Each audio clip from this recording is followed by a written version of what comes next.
Hey hello everyone, welcome back to my YouTube channel. আশা করি তোমরা সবাই খুব ভালো আছো, সুস্থ আছো, দারুণভাবে দিন কাটাচ্ছো। আজকে এই ভিডিওটা হচ্ছে 30 তারিখে, আর আমি 1 তারিখের গল্পটা বলবো। 1 তারিখ হচ্ছে আমার মায়ের জন্মদিন। মা মানে আমার শাশুড়ি মা। তো শাশুড়ি মার জন্মদিনটা আমি যবে থেকে বিয়ের পর থেকে চেষ্টা করেছি একটু করে ছোটোখাটো যেরকম সামর্থ্য সেভাবেই সেলিব্রেট করার। তো চলে গেছিলাম আমি, পাপা আর আমার বর, আমরা তিনজনে মিলে মিও আমর থেকে একটা কেক কিনেছিলাম। কী কেক কিনেছিলাম সেটা তো পরের ভিডিওতে তোমাদের দেখাবো, যখন মা কেক কাটবে, রাইট?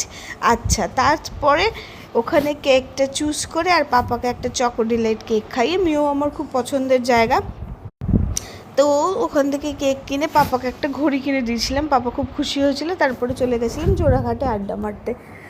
তো জোড়াঘাটে আড্ডা মারতে গিয়ে পম্পম মানে আমার বরের সমস্ত বন্ধুদের সাথে পাপা গল্প করছিল।